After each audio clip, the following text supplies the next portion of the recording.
Hello दोस्तों, आपका channel में फिर से स्वागत है। पिछले एपिसोड में हमने ब्रेकआउट ट्रेडिंग के बारे में विस्तार से चर्चा की है। ब्रेकआउट ट्रेडिंग मार्केट्स में सबसे एक्साइटिंग ट्रेडिंग स्टाइल्स में से एक है। आप प्राइस को एक रेंज के भीतर कंसोलिडेट होते हुए देखते हैं और फिर जब प्राइस उस रेंज से बाहर ब्रेकआउट होते हैं तो आप ट्रेड में एंटर करते हैं और एक मजबूत प्राइस मूव का लाभ उठाते हैं। और अक्सर जब प्राइस रेंज में फंस जाती है तो ये कुछ मोमेंटम के साथ उस कंसोलिडेशन रेंज से बाहर निकल जाती है, जिससे ट्रेडर्स को अच्छी प्रॉफिट पोटेंशियल मिलती है। लेकिन ब्रेकआउट्स का एक ईवल ट्विन है जो सभी ब्रेकआउट ट्रेडर्स के लिए एक कर्स है, और ये फॉल्स ब्रेकआउट्स के अलावा कोई नहीं है। यदि आपने कभी ब्रेकआउट्स का ट्रेडिंग किया है तो आप इस सिचुएशन को पहचानेंगे जब आपको लगता है कि आपने बड़ी प्राइस मूव पकड़ ली है, लेकिन इसके बजाय मार्केट आपके खिलाफ हो जाता है और आपको अपने ट्रेड से बाहर कर देता है। तो हम ब्रेकआउट और फॉल्स ब्रेकआउट के बीच अंतर कैसे बता सकते हैं? ऐसे कई टूल्स हैं जिनका ट्रेडर्स यूज करते हैं, लेकिन पहली बात जो मुझे आपको बतानी है वो ये है कि आप फॉल्स ब्रेकआउट से पूरी तरह से बच नहीं सकते हैं। कई बार ऐसा होता है कि सेटअप कितना भी अच्छा क्यों ना हो, आप अभी भी फॉल्स ब्रेकआउट्स में फंस जाएंगे। लेकिन आप फॉल्स ब्रेकआउट्स में फंसने की संभावना को कम कर सकते हैं। हमारे पास कुछ प्राइस एक्शन के तरीके और कुछ टिप्स हैं जिनका उपयोग आप फॉल्स ब्रेकआउट्स में फंसने की संभावना को कम करने के लिए कर सकते हैं।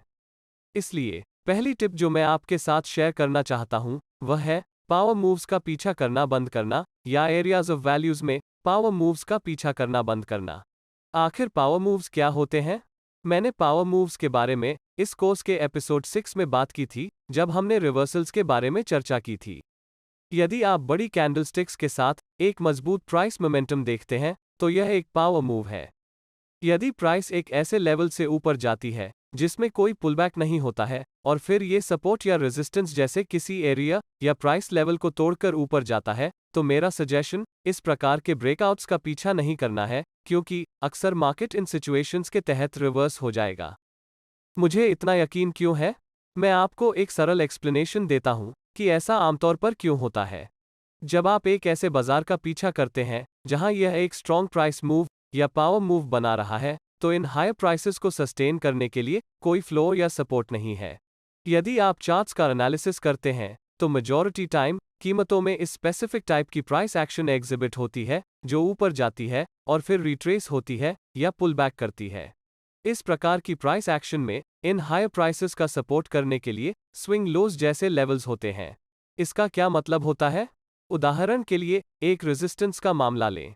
यदि बाजार रेजिस्टेंस से रिवर्स हो जाता है तो उसे एक फ्लो या सपोर्ट मिल जाएगा जहां पोटेंशियल बाइंग प्रेशर प्राइसेस को अधिक बढ़ा सकता है। इस प्रकार की प्राइस मूव्स अधिक रिलायबल हैं क्योंकि वे इन राइजिंग प्राइसेस का सपोर्ट करने के लिए हायर स्विंग लेवल्स की एक श्रृंखला है। अब क्या होता है जब बाजार ने एक लेवल में एक पावर मूव दी है? इस मामले में भी एक रेजिस्टेंस लेवल पर विचार करें। इसका मतलब है कि इन हाई प्राइसेस का सपोर्ट करने के लिए कोई इंटरमीडिएट स्विंग लेवल्स नहीं है, या रेजिस्टेंस पर बेचने पर सेलर्स का ऑपोजिशन करने के लिए बायर्स के लिए कोई ऑब्वियस प्राइस लेवल नहीं है। बाइंग के लिए एकमात्र पोटेंशियल एरिया पिछला सपोर्ट लेवल है। तो ऐसे बहुत सारे सेलर्स होंगे जो बेचने के लिए रेजिस्टेंस पर वेट कर रहे होंगे, और ऐसे बायर्स भी होंगे जो ब्रेकआउट खरीदना चाहते हैं, जो अपने स्टॉप लॉस को रेजिस्टेंस लेवल से नीचे रखेंगे। अब रेजिस्टेंस लेवल के नीचे सेल ऑर्डर्स का एक क्लस्टर होंगे जो बायर्स और सेलर्स दोनों द्वारा रखा गया है। यदि प्राइस रेजिस्टेंस से लोअर रिवर्स होने में सफल हो जाती है तो ये सभी सेल ऑर्डर्स ट्रिगर हो जाएंगे जो सेलिंग प्रेशर को और बढ़ाएंगे और बाजार और भी नीचे गिर जाएगा। और इस बात की अच्छी संभावना है कि यदि रिवर्सल आता है तो ये बहुत तेजी से प्राइसेस को नीचे की ओर नियरेस्ट सपोर्ट लेवल या फ्लो एरिया तक ले जा सकता है जहां बायर्स संभावित रूप से आ सकते हैं। लेकिन ये एक बड़ी दूरी होगी और कोई भी बायर जो एक स्टॉप लॉस नहीं रखा है उसके अकाउंट में से खून बह जाएगा। इसलिए ये बेहतर है कि यदि आप एक ब्रेकआउट ट्रेडर हैं तो आप दूर रहें या ऐसी कंडीशंस में साइडलाइंस पर रहें जहां एरिया ऑफ वैल्यू में एक पावर मूव आता है। अब हम कुछ प्राइस एक्शन टिप्स देखेंगे जिन्हें आप आसानी से फेक आउट से सावधान रहने के लिए बाजार में अप्लाई कर सकते हैं। हालांकि समस्या ये है कि आप कैंडल्स के कंप्लीशन होने की प्रतीक्षा कर रहे हैं, और कभी कभी ये कुछ ट्रेड्स मिस आउट होने का एक कारण हो सकता है।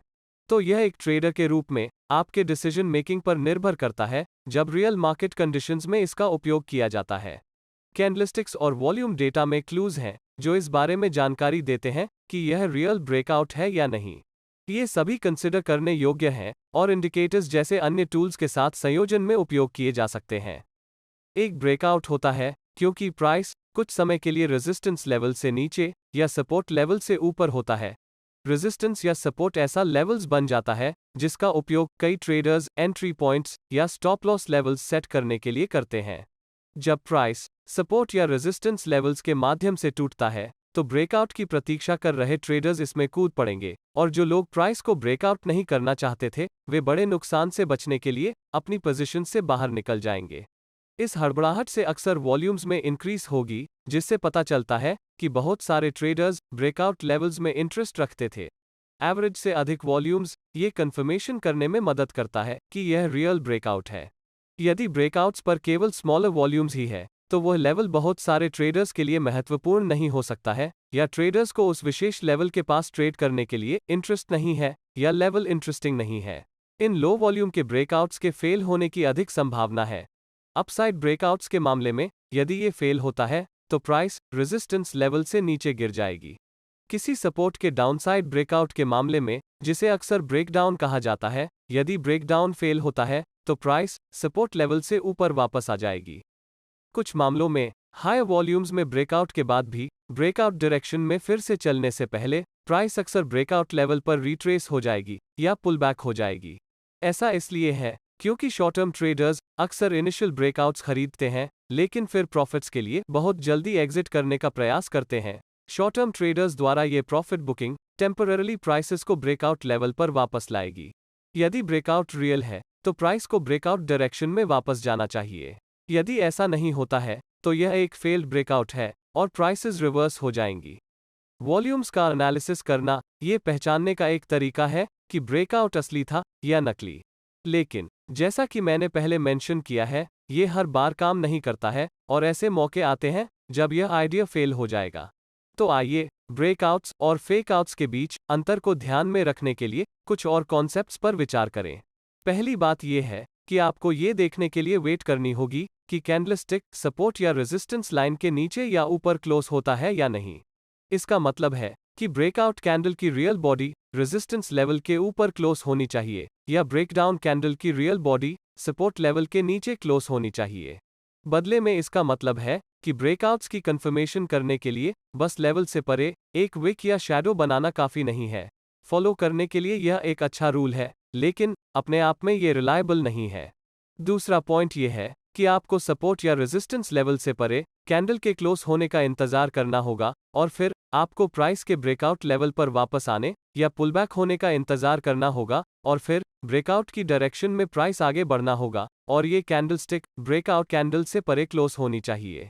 ये रेजिस्टेंस टर्न सपोर्ट या सपोर्ट टर्न रेजिस्टेंस मेथड है जो ब्रेकआउट ट्रेडिंग के लिए वास्तव में एक रिलायबल तरीका है, लेकिन इसके लिए बहुत पेशेंस की आवश्यकता होती है क्योंकि पुलबैक के लिए बहुत अधिक वेट करना पड़ता है और कभी कभी प्राइसेस वापस भी नहीं आती हैं या लेवल पर पुलबैक नहीं होती हैं और संभावना है कि आप ट्रेड को मिस कर सकते हैं। तीसरा पॉइंट बड़े कैंडलस्टिक्स को देखना है जो इंगित करता है कि ब्रेकआउट के पीछे मोमेंटम है, और यह भी चेक करें कि क्या ब्रेकआउट वॉल्यूम पिछले वॉल्यूम से अधिक था। लेकिन डाउनसाइड यह है कि एक बहुत बड़ी कैंडल का मतलब है कि आप संभावित रूप से इस प्राइस मूव का एक बड़ा हिस्सा मिस किया गए हैं, इसलिए यह आपके रिवॉर्ड टू रिस्क के साथ साथ आपके स्टॉप लॉस के प्लेसमेंट को भी प्रभावित कर सकता है।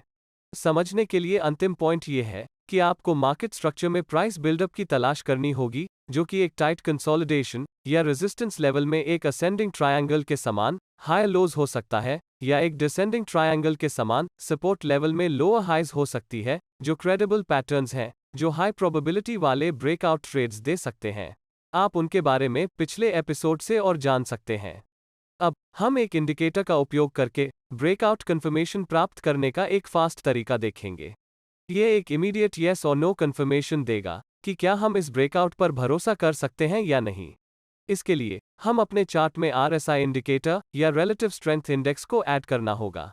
यदि हम ब्रेकआउट्स की तलाश कर रहे हैं तो हम उम्मीद करेंगे कि ब्रेकआउट कुछ प्राइस मोमेंटम के साथ होगा और हम उस मोमेंटम को खोजने के लिए RSI इंडिकेटर का उपयोग करेंगे। बेसिकली RSI एक मोमेंटम इंडिकेटर है और यह एक प्राइस मूव की स्पीड को मापता है। तो यदि वो स्पीड बढ़ रही है, तो मोमेंटम बन रहा होगा या बढ़ रहा होगा। मैं इस मामले में RSI कन्वर्जेंस के बारे में बात कर रहा हूं।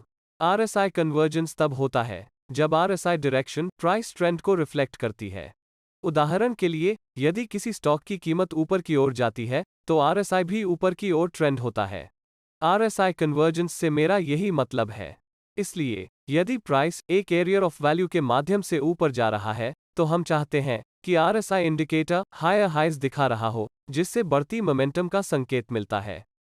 विचार यह है कि अगर बाजार की मोमेंटम बढ़ रही है, तो RSI भी बढ़ना चाहिए।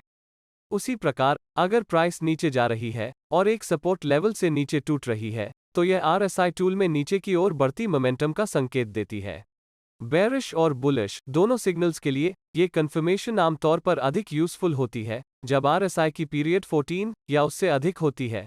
14 पीरियड के नीचे कुछ भी पीरियड इस्तेमाल किया जा सकता है, लेकिन आमतौर पर कन्वर्जेंस की कंफर्मेशन के लिए इसे कम रिलायबल माना जाता है। बेशक, कोई इंडिकेटर परफेक्ट नहीं है, लेकिन ब्रेकआउट की कंफर्मेशन करने के लिए RSI का उपयोग करने से आपको मार्केट में सिग्निफिकेंट एज मिलेगी। ये पोटेंशियल ब्रेकआउट के एविडेंस की कंफर्मेशन करता है, न कि फॉल्स ब्रेकआउट की। मेरा सजेशन है कि आप इसे अपने चार्ट्स में जोड़ें और देखें कि यह आपके लिए क्या कर सकता है।